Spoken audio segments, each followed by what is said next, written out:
où il y a les villes Cayenne, les plus connues, Cayenne, Kourou. Moi, je n'ai jamais été plus loin que Saint-Laurent, qui est sur la partie ouest, mais c'est une ville qui est encore, tu vois... t'es encore un peu côtier, ouais, voilà. T'es pas rentré au cœur. Là, tu peux y aller par la route. Ouais. Mais quand tu commences à remonter le fleuve qu'on partage avec le Suriname et à partir dans la forêt, là, la plupart des Guyanais qui sont sur la côte n'ont jamais été là. Dont moi, à cette époque-là, je n'avais jamais été. Donc, je suis catapultée dans une autre dimension. Ouais. Ça n'a rien à voir avec Cayenne, Kourou, les villes que je connais, Rémière-Montjoly. Ça n'a rien à voir. Ouais.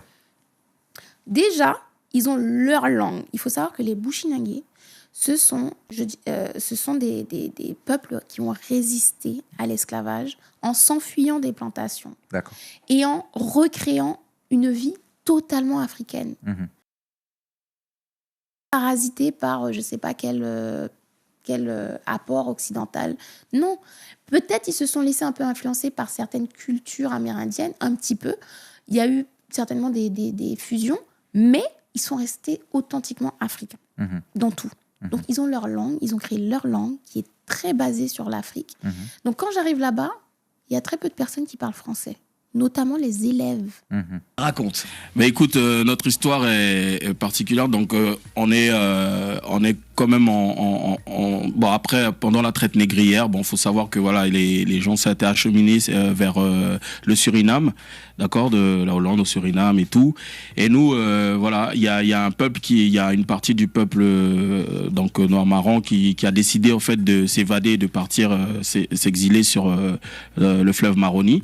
Donc on est parti au fin fond de l'Amazonie, là sur le fleuve, du côté de la Guyane et aussi du côté du Suriname d'ailleurs, mais vraiment dans le fin fond là-bas. Et voilà, ce peuple en fait s'est développé, s'est reconstruit d'une certaine manière et a pu aussi repousser ceux qui venaient pour les remettre en esclavage. Parce que les maîtres voulaient récupérer leurs esclaves. C'est ça. Mais donc les bonis, tout ça, on s'est, j'aime bien dire, on s'est vraiment rebellé, et on a repoussé et on a tenu comme ça pendant des décennies. Jusqu'à ce que les maîtres et la colonie, les colonisateurs disent bon, on va les laisser.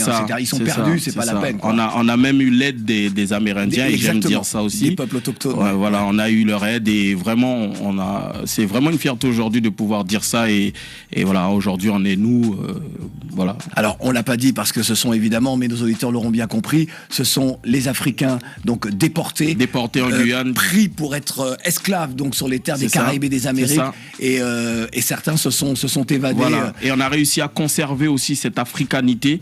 On a vraiment réussi à tout garder, tous les rites, tout, on a tout gardé. Alors, je porte encore mon nom d'ailleurs d'Africain, donc voilà. Dossou. Qui est Dossou. Voilà. Exactement. Et je suis sûr que celles et ceux qui nous écoutent disent mais Dossou, ça c'est chez moi là. Voilà, c'est Bénin, Togo. Est-ce que tu parles ta langue maternelle, qui n'est pas le créole d'ailleurs, même si je pense que tu parles créole guyanais.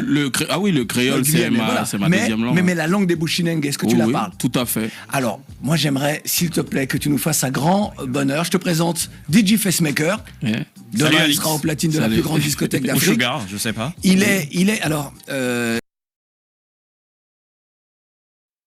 j'allais dire Sugar Kawar, mais je vais dire Calix SK. Nous parle en Bushinangais. Et que tu nous dis si tu entends certains mots qu'on retrouve en Afrique centrale. Très bien. Qui ont probablement des significations différentes. Parce que souvent, on voit ça dans le créole, nous aux Antilles. Lorsqu'on dit awa, par exemple, tu vois, qui veut dire non, mais ça n'a pas la même... Bon, ok, vas-y. On t'écoute. Alors, de sama, mais en kantangi, de sama fo, ala de sama fo, liba. Arrête-toi. Nos auditeurs, si vous entendez également des mots qui vous sont familiers, vous nous envoyez un SMS ou un message WhatsApp au 00 33 6 37 42. Non, c'est pas celui-là. C'est pas celui-là. 42 62 24. Alex. Et ambe taki de sama nga ipipi anga pishi me ko yalu ko yamde chafanshi ko de gang konde ade baka konde ko de ame shingi me takimtal mi ame desama fumi tal me takino no yam jani gang konde aga pishi me takino no da me gi gang tangi fala desama fa liba desama de alikimi desama de lukala samedu me gi gang tangi me de gandi me gi uda bika cham kotea Bon, alors, là, non? Écoute, je ne veux pas non plus me ridiculiser comme ça à l'antenne sur une radio internationale. Non, mais peut-être. L'idée, c'est de chercher justement quelles sont les racines. Il y a beaucoup de sonorités qui ressemblent à l'Afrique centrale, mais il y a quand même une influence énorme de l'Afrique de l'Ouest. Ouais, d'accord, c'est ce que tu ça entends. ressemble même un petit peu à un moment donné à du Wolof, parfois à du fon, et quelque peu des langues d'Afrique centrale. Bon, on va continuer à demander à nos auditeurs. Exactement, de réagir ils auront s'ils plus le de chances que moi, je pense. Bon,